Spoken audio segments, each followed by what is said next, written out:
All right, Shalom. I want to give all praises, honor, and glory to YAHAWAH, BAHASHAM, YAHAWASHI, BAHASHAM, QADASH. Double honors to the apostles and elders who rule well and teach well. And salutations to the hopeful elect and the brothers out there teaching in truth and sincerity. Shalom. So anybody can be a star, right? Anybody can be a star if they exalt themselves or if they are exalted high enough, right? And that goes the same for these wicked rulers. You know, when people aspire to reach for the heavens, figuratively, in the sense of trying to be on top, you know, on top of things, that's pretty much the figurative way of saying, you know, they want to be a star, they want to be in the heavens, right?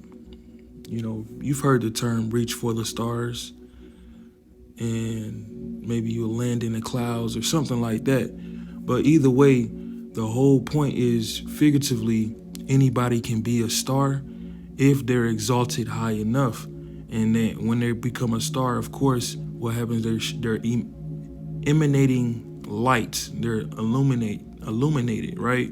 They have some sort of influence, you know, they have some sort of guidance, some type of counsel. That's their light. You know, that's why they follow people on social media, influencers. They follow those influencers, they watch them, you know, they look at them and set them on a pedestal. They set them up on high, right? And it's the same way always mentioned out through scripture, in which you got these rulers. They are set on high. You know, they pretty much are the light of the world of that kingdom during that time. You know, and even if they're wicked, whether you're wicked or whether you are righteous, when you are set in a high position in rulership, right? Because we know that the stars, the sun, and the moon, they have some form of governance over the earth, okay? And they shine their light, and, you know, they deal with the affairs on the earth. So it's the same way with rulership, figuratively, when rulers are in high position. And in Ezekiel 32, specifically, it's talking about Pharaoh, him being a star, him being up on high in his rulership, right? And we're going to read about how his light is going to be extinguished. You know, he's going to be extinguished. His light going to be put out, okay? So I'm going to start at Ezekiel 32, verse 7. It says, "And when I shall put thee out, I will cover the heaven and make the stars thereof dark. I will cover the sun with a cloud, and the moon shall not give her light." All right, so he's going to darken the counsel of Pharaoh's rulership. All right, in this sense, he's going to put him out. He's going to bring him down. Okay, and we're going to see when we continue on how, you know, it's describing the bringing down of his rulership. Okay, because that's what it means. That's what he's going to make the stars dark. You know, that means he won't be able to shine no more. That his hegemony will cease to be of that counsel of the people. All right. It says, "All the bright lights of heaven will I make dark over thee, and set darkness upon your land, saith the Lord power." All right. So as we continue on, you see that there's a darkness set over the land, meaning they're in ignorance, right? There's no light, so it's only hopelessness and despair, right? And we see this time and time again, the way the Most High Yahawah BAHASHAM YAHAWASHI, he does certain things is he'll darken people's counsel, and that's how he'll bring them down. He'll make them move in a way in where they are in confusion, right? where they're thinking they're making the right decision, but really the Lord, he is just, darkened their counsel. All right.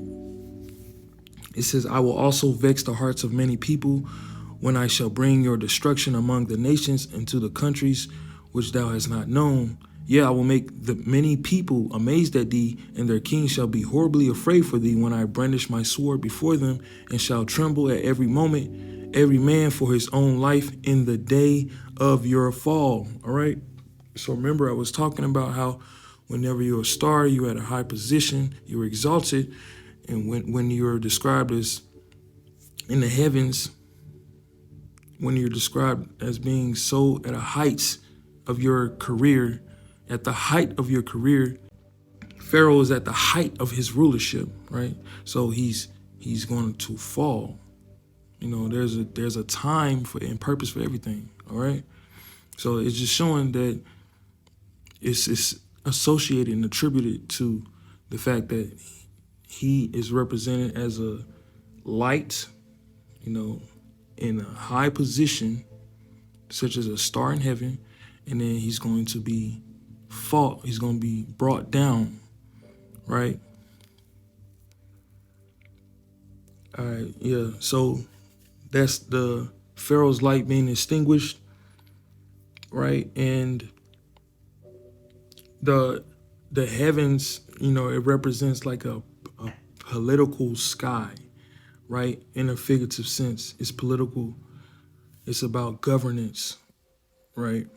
And so when we go back to Ezekiel 32:6, right, it gives an allusion to that darkness that was sent formerly in Exodus.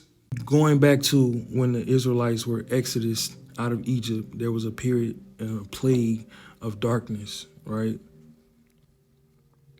In that sense, the heavens, everything went dark over there for real, right? But in a figurative sense as well, spiritually, their minds are going to be darkened. The counsel of the Pharaoh is darkened, and his nobles, or whatever you want to call it, his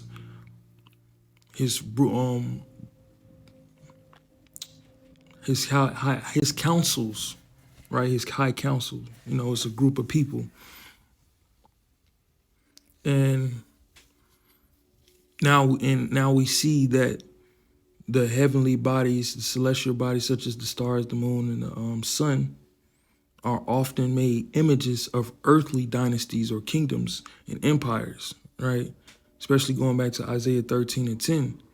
And we know in Matthew 24, it talks about the sun being darkened and the moon not giving her light and the stars falling from heaven and the powers of the heaven being shaken. That's basically the rulership, at the time period, especially specifically in this time, it's going to be Esau, Edom. His rulership, the heavens is going to be shaken in the sense of he's going to be brought out of his position, brought down out of his position as ruling the world. All right. And the wicked rulers having a terrible and terrifying, unfortunate day is going to be more than just a dark cloud over their head. It's going to be as dramatically dark as if the sky's lights completely diminished. Right? A lot of these scriptures are multifold in prophesying the fall of these high ones represented as sun, moon, and stars. Right? The heavenly bodies basically are images of earthly dynasties. Okay. So the fall of the high ones, representing as the sun, moon, and stars, is also the darkening of their counsel and the dark energy that's going to be felt in the time of the judgment, because it's a dark period. It's a dark time. All right. So, for example, let's go to Jeremiah in 49 in verse 7. It says, concerning Edom, thus saith YAHAWAH of hosts, is wisdom no more in Teman? Is counsel perished from the prudent? Is their wisdom vanished? All right, so you see it's all predicated on the wisdom, the counsel, And all of these are forms of light. All right. Counsel and wisdom is a form of light. This is, and Jeremiah 49:7 is basically the prefix of the wicked's fall. Like, this is what happens, before a fall. They start going crazy. They lose their mind, right? Because when you're in darkness, there's confusion, right? And like I said, wisdom and counsel is associated with light as well. And without that Luciferian light of the wicked Esau, Edom, and without it, including his so-called his scientific methods and his experiments in which creation has to suffer, and all his technology, all of his lasers and weaponries, his military, all of those things represent his counsel. They help to be a light to the people, to rule over the people. Without it, the counsel of Edom is darkened, and he will no longer be able to prosper. And what follows is the pulling down by his heel to the dust. So he eventually be brought down to the dust, fulfilling the prophecy, that was like a shadow of things to come when he was in the womb with Jacob, and Edom came out first, but then Jacob, he had his heel, and that was a symbol of the end, of his reign. Okay. So, like, let's read it again. Concerning Edom, thus saith the Lord of hosts, is wisdom no more in Teman, right? Part of God's judgment against the Edomites was to bring them foolish and incompetent leadership and make them a base people again. So to this day, this is one way the Most High shows his displeasure against a nation of people, by taking away their understanding and darkening their counsels, just as he did with the Tower of Babel, and bringing the nations into confusion or darkness, right? He brought them into darkness by confounding their language, and there's no new thing under the sun, all right? He made them suffer darkness as if they had no sun, moon, or stars shining by confounding, them, and frustrating their purpose of trying to build that tower, all right? The sun and the moon can also represent an incorruptible light, representing prosperity and blessings. So there's two sides to it, right? In one way, the sun and the moon can represent,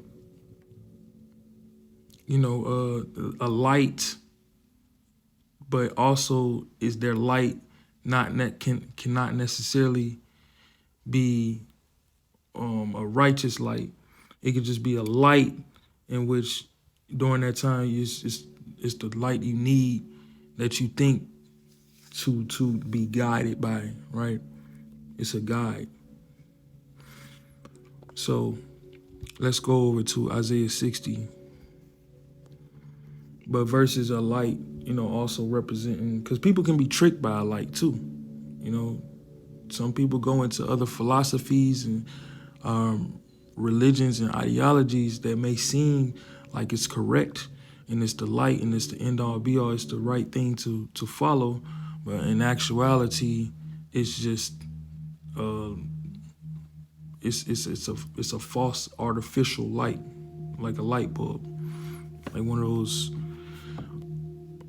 light bulbs. So this is Isaiah 60 verse 19. It says, the sun shall be no more your light by day, neither for brightness shall the moon give light unto thee, but Yahawah shall be unto thee an everlasting light, and your glory, and your power, your glory.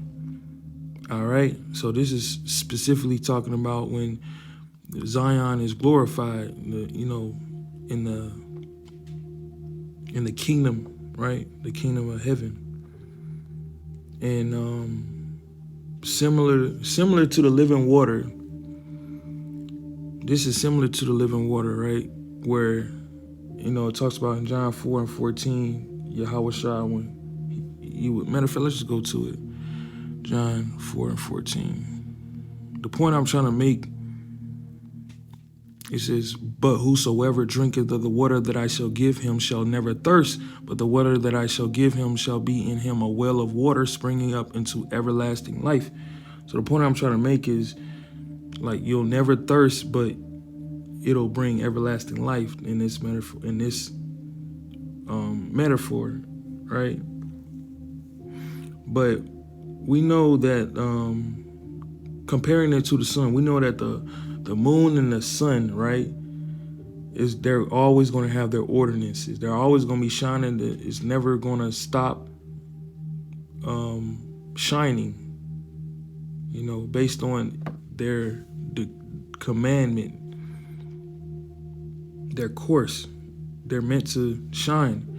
But compared to sunlight and moonlight, it's nothing compared to the light of everlasting life, right?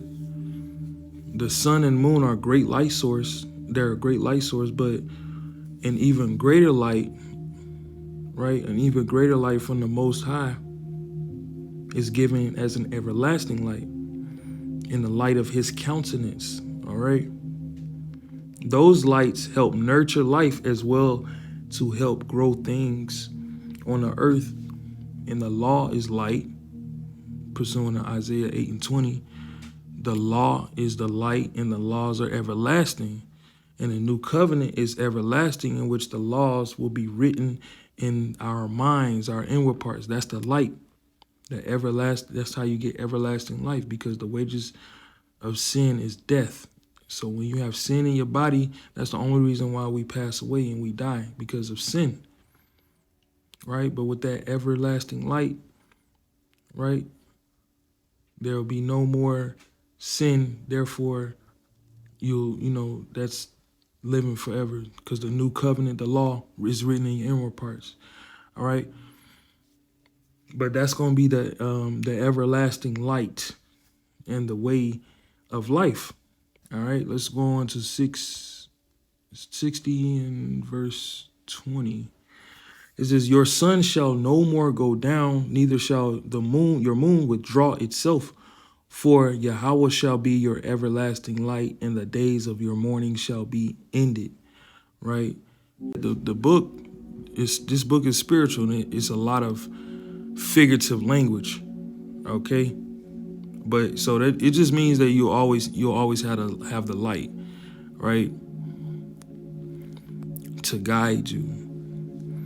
And the sun and the moon withdrawing their light is associated, like I said, with mourning and suffering. If the sun and the moon in this context stay lit, matter of fact, let me read verse 21. It says, your people also shall be righteous, be all righteous. They shall inherit the land forever, the branch of my planting, the work of my hands, that I may be glorified. All right, so the light, everlasting light, is associated with people being all righteous. Okay? And if the sun and the moon in this context stay lit, that means that the Israelites will forever rejoice, beaming with warm joy in a constant glorified state. And since the laws are written on the inward parts, the Israelites will forever shine with the light and have that knowledge, that wisdom and understanding and righteousness. Right? Just like in Psalms 19 and 2, it says, day unto day uttereth speech, and night unto night showeth knowledge. This also proves that their knowledge and counsel, there is knowledge and counsel with the sun and the moon. All right. Let's go up to verse 3. This is going to associate with the Israelites once again shining, rising up, Kwam Yashrala. That means rise, O Israel. So this is going to be Israel shining once again, as a light in a new dawn. right? This is verse 3. It says, and the Gentiles shall come to your light, and the kings to the brightness of your rising. All right. So in today's sense, Israel is a light of the world. There's still an influence. The Israelites are still an influence on the world, whether it's through music or entertainment or athletic ability, right? They still, other cultures, they still latch on to the influence of the Israelites, right? And then there's a verse from this group called the Last Poets. It was on the Mean Machine. It said one of the lyrics was and man will understand and live in harmony and peace, and the sun will once again rise up in the east. Now that was very spiritual, because eventually, when we bring it in context with this verse, eventually Israel will shine again, and the Gentiles will come to the light. You know, it says, and the kings to the brightness of their rising, right? Rising up in the east, right? We're gonna be that light back over there in the east, where the land is in Israel. That's gonna be where the light rising up in the east is at. All right. So Israel will be the light to the nations, with the wisdom given unto them up on high. There's gonna be a high wisdom.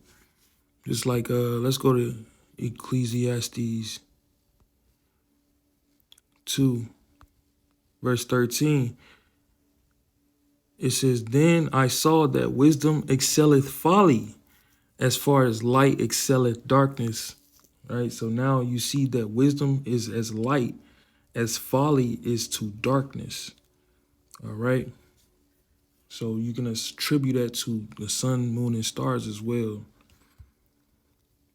So I'm going to show an account in which it shows that Israelites are represented as the stars, right, that illuminate the world, as the light of the world. You are the light of the world, the children of the day. Okay, so this was a shadow of things to come, to be the light to the Gentiles. This was also set up through the Spirit anyway, but this is the standard that YAHAWAH BAHASHAM YAHAWASHI intends on the order being like when it boils down to it.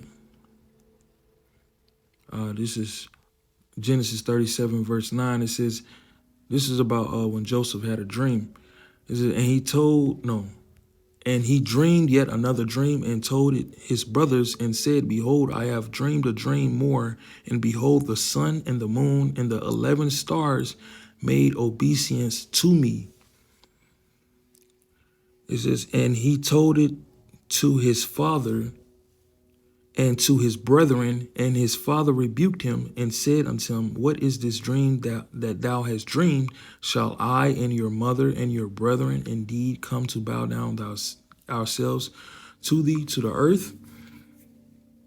All right, and eventually this prophecy came to pass when Joseph, he was made a ruler in Egypt, and there was a famine, and he was, his father and his brother, and they basically were subjected to his rule, because he was the only one that could supply them with food, and provision, right?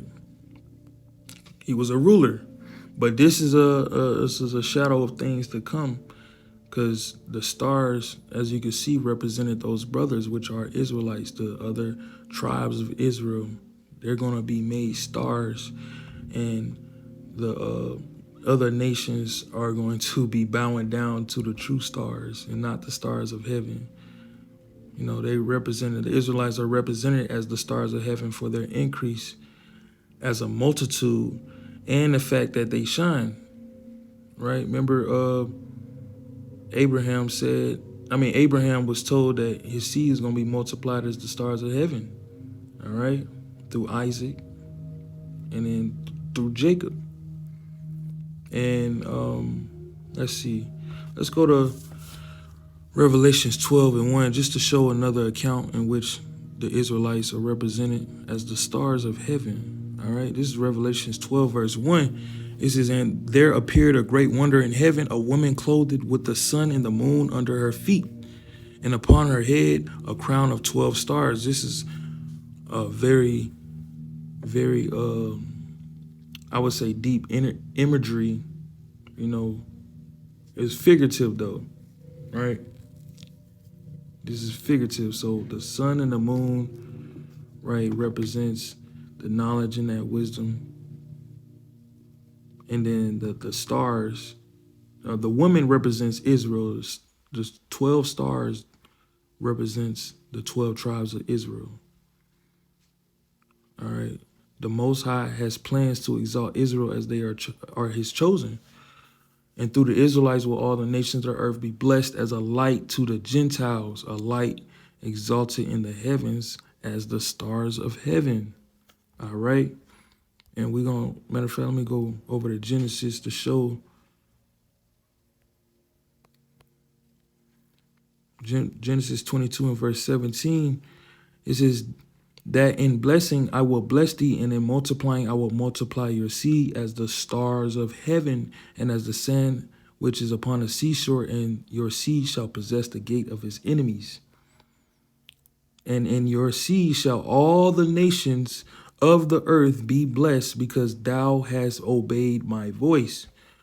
So in this context, you see that Israel, you know, the sons of Abraham, the grandsons, I should say, of the patriarch, you got the Abraham, Isaac, and then Jacob and his children, right? So in those, his children going to be multiplied as the stars of heaven, showing that they're also going to be represented as the stars of heaven, right? In a high rulership. And also the nations are going to be flocking towards that light, you know, like a moth to a flame. All right. And we know all nations, you know, when the righteous are in authority, the people rejoice. And all nations are going to be blessed and prosperous when the Israelites rule in righteousness, especially when the laws are written on the inward parts, you know, completely engrafted. Let's go to Deuteronomy 4. Deuteronomy 4, verse 5, it says, "But behold, I have taught you statutes and judgments, even as Yahawah my power commanded me, that ye should do so in the land whither ye go to possess it." It says, oh yeah, so taught the statutes and judgments. The statutes and judgments are associated with, the law, statutes, and judgments are associated with that light, okay?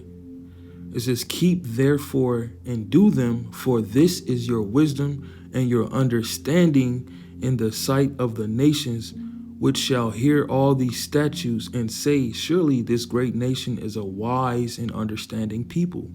Right? So that light, the wisdom and the understanding is the light, okay, to the nations. That's why the other nations are going to say, surely this great nation is a wise and understanding people, right? Because the laws and the statutes is what makes you wise.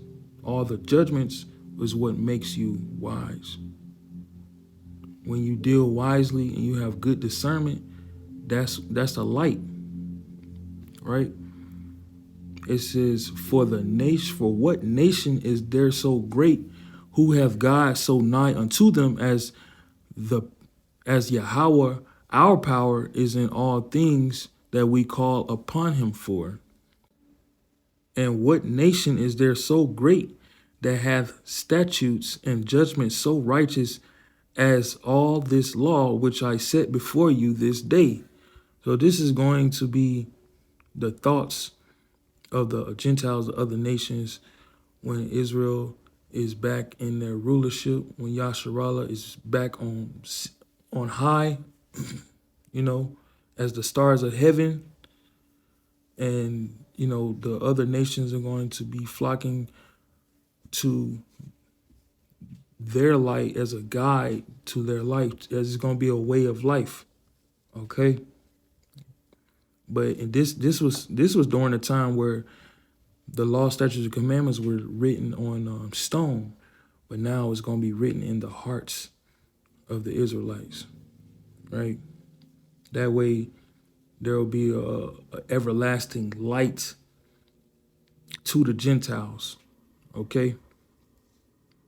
You know, this is how it's going to be a righteous influence, right? In order to be that great influence, such as the stars of heaven, they will have the complete wisdom, knowledge, and understanding be dawned on them. Specifically, I'm talking about the Gentiles. It's going to be the wisdom, knowledge, and understanding is going to be dawned on them, you know, like light. You know, people say, I was in the dark, or it didn't dawn on me because you were in the dark. When something dawns on you, that means that you finally understand something, right? And I talked about social media influencers and celebrities and entertainers and all these other people in high positions of social influence, right? They have some sort of gravitational pull, you know, based on their influence. So even the stars of this world have some sort of influence. They gravitate toward that light like a moth to a flame. So the Israelites, they're going to show their brilliance, right? And brilliance is associated with light. They're going to be showing their brilliance and shine by having that morning star within them, pertaining all the laws inwardly. Ultimately, the other nations subjected under Israel in the kingdom of heaven will love the light of the law, statutes, and commandments because of the result of the earth prospering. So with the law, statutes, and commandments in place, what are you going to have contrary to this world? You're going to have clean water, you're going to have clean air, you're going to have clean food, you're going to have good smells in the earth, you know, no GMOs. You're going to have a welfare system, a righteous welfare system. You know, the earth is going to be refreshed. You got more trees. It's going to be a whole different vibration. It's going to be leveled up compared to the world that we live in right now. All right. And pursuing to, let's go over to Proverbs 29. Because once the Israelites are in rule, once Yasharallah is back on top, right, then everybody's going to rejoice. It says, when the righteous are in authority, verse 2, the people rejoice, but when the wicked beareth rule, the people mourn. All right, the other nations, they're going to give reverence to the true stars of heaven as a light to the Gentiles. The true light of the world, where the glittering makes people rejoice as if it were a sunny day. We know everybody loves the sunshine, okay? Let's go back to Deuteronomy chapter 7. This Deuteronomy chapter 7, verse 6. It says, for thou art an holy people unto Yahawah your power, and Yahawah your power hath chosen thee to be a special people unto himself above all people that are upon the face of the earth. And so we know the heavens, or the sky, is above all people. The sun, moon, and stars are high above all the people, representing the elevated state of Israelites' true counsel, you know, which comes directly from the Most High, Yahawah, BAHASHAM, YAHAWASHI. All right. So Lord willing, that was edifying. Stay tuned. All praises to Yahawah, BAHASHAM, YAHAWASHI. Shalom.